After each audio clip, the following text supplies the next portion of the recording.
É unha situación crítica, non? Penso que, en primeiro lugar, non podemos obviar que é algo que non vivimos nunca na vida e estou vendo moito, sobre todo nas redes, que é o xeito que temos agora de comunicarnos coas demais. Por unha banda, xestos de solidariedade veciñal, non, de barrio e entre nós, o cal me parece moi importante, pero por outra banda tamén unha especie de ultrachamamento á produtividade capitalista, mesmo nun momento así absolutamente límite e extremo, que me parece moi perigoso. Penso que este é un momento no que é normal que teñamos medo, que teñamos ansiedade, que non nos atopemos cómodas, sobre todo pola incertidume, non?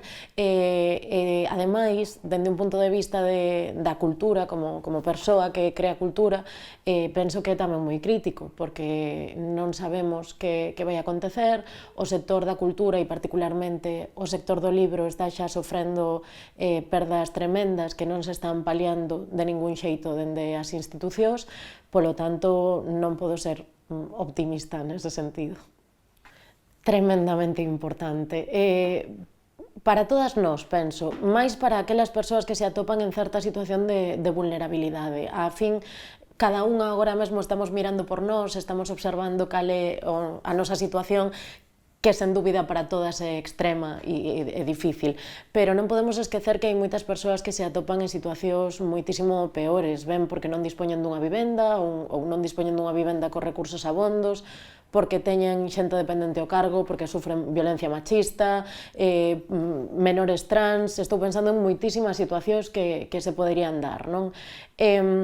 Polo tanto, penso que esas redes de solidariedade que tendemos entre nós, pois coas nosas veciñas, nos barrios, mesmo accións máis simbólicas, como pode ser a de cantarmos xuntas, tentar falar dentro dos pequenos espazos que se nos ofrecen, ou tentar axudarnos polas redes, son cousas moi importantes a día de hoxe para que manteñamos basicamente a nosa saúde mental. A fin, somos animais gregarios, é o que nos identifica, e penso que si algo podemos sacar ou debemos sacar desta crise é a necesidade de tender redes entre nós. Sí que é certo que nos ritmos frenéticos de vida habituais, non os de agora, tal vez a poesía era un tipo de arte que tiña un espazo máis limitado. Eu non estou de acordo con iso, pero sí que é certo que non se axusta a eses ritmos.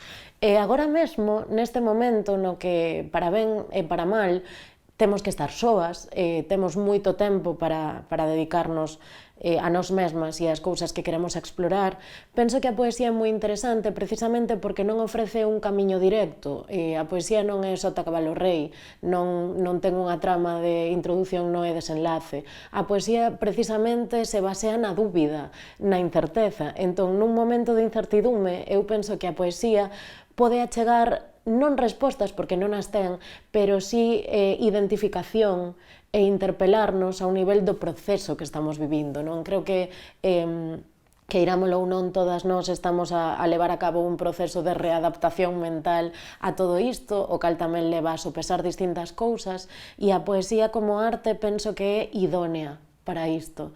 Tamén porque non precisa de que se lea de forma lineal, non? Nos podemos ler un poema, ler outro cando nos sintamos preparadas, ou ler un poemario enteiro, non? Pero non ten esa necesidade imperiosa de que a sigamos constantemente. Entón, iso que precisamente frea os ritmos habituais que temos de lectura me parece tremendamente interesante tamén. Dende logo. Traemos unha idea da poesía que penso que ven do século XIX, non? Do romanticismo, esta idea de que só unha persoa alumeada polos deuses pode facer poesía, e é totalmente errónea. Primeiro, é unha idea elitista na que non concordo, creo que nin eu nin a maior parte de persoas que facemos poesía a día de hoxe. E segundo, ademais, exclúe a poesía de moitísimas cousas que tamén é. Parece que a poesía só pode ser algo moi elevado, algo que fale de sentimentos abstractos que non podemos comprender, e a poesía non é iso. A poesía é un camiño de busca, de reflexión ao respecto do que temos ao redor, mesmo das cousas máis cotiás. Polo tanto, por suposto que calquera pode facer poesía, e eu mesmo animo a todo o mundo que nos está vendo a que o tente, non? Este creo que é un momento sen romantizar a situación de confinamento, que non é para nada positiva, pero tendo o que temos, é un momento bastante doado para que nos acheguemos, por exemplo, a escrita, que é un xeito tanto de desafogar como tamén de conectarnos con nós mesmas nun momento complicado para comprendernos, non? E dentro desa escrita eu creo que sería moi interesante practicar a poesía.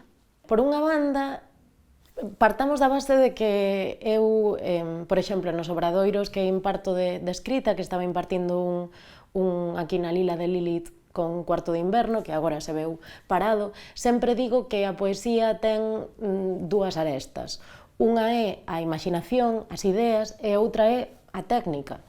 A técnica, de algún xeito, practícase, como se practica un deporte, un idioma, non ten maior dificultade.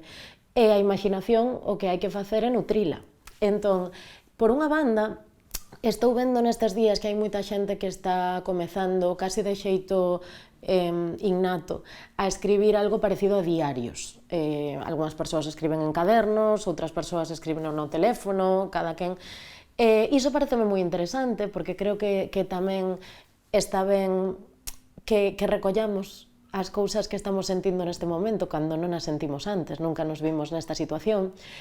E precisamente esta situación de confinamento, e repito, sen ningún tipo de afán de romantizar a situación porque non é nada positiva, nos permite tomar a distancia necesaria para que ese texto se poida convertir nunha outra cousa. E me explico.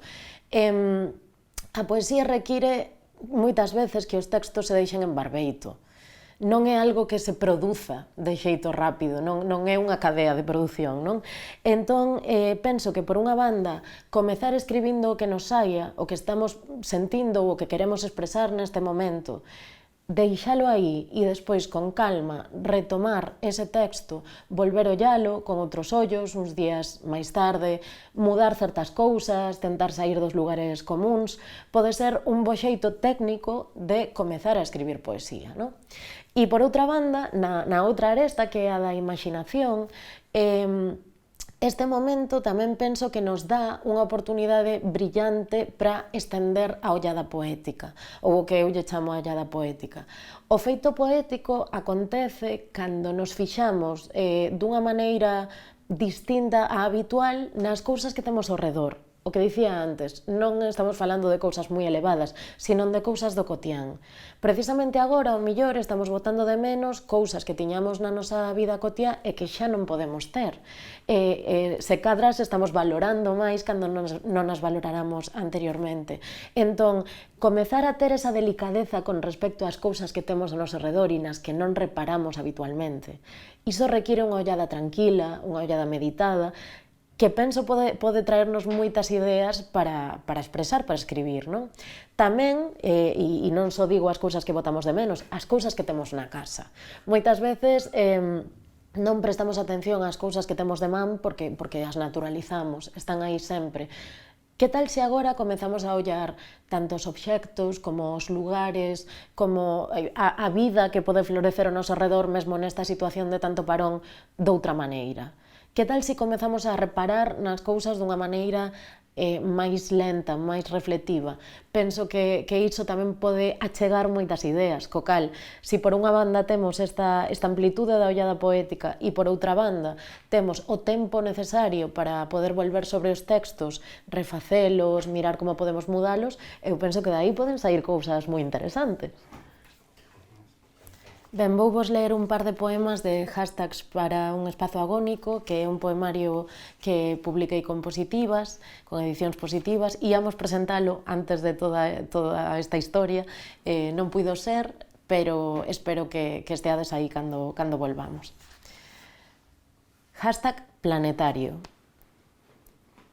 O descubrimento de planetas fora da galaxia é unha nova repetida e partillada en Facebook, Twitter, Snapchat, nuns 50 idiomas, nuns 200 países, mesmo aqueles onde case ninguén ten Facebook, Twitter, Snapchat, nin algúns tipos de antibiótico. E un cento de millonarios cobre a lista dunha viaxe espacial futura, cósmica, apartamentos en Marte con oxígeno privado e nave espacial privada é algo moi pouco semellante ás estrelas. Mentres tanto, na chuvia das Perseidas, nós soñamos con Big Bangs e champaña e lotería. Non sabemos nada do que hai no mundo. E agora vou vos ler outro poema que penso é bastante acaído para esta situación. Todo o libro é bastante acaído para esta situación. Non tiña nin idea de que ia ser tan acaído, pero mira, nunca se sabe. A poesía ás veces tamén trae estas cousas. #selfcare.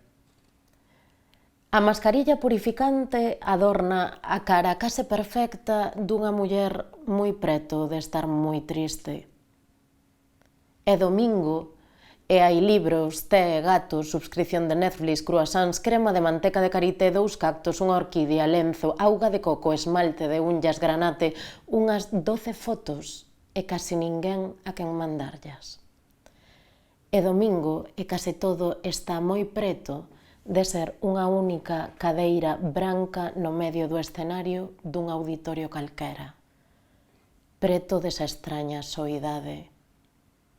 E domingo, #Sunday Funday, e case todo está tan preto da impureza, case todo así de preto de manchar. Moitas grazas.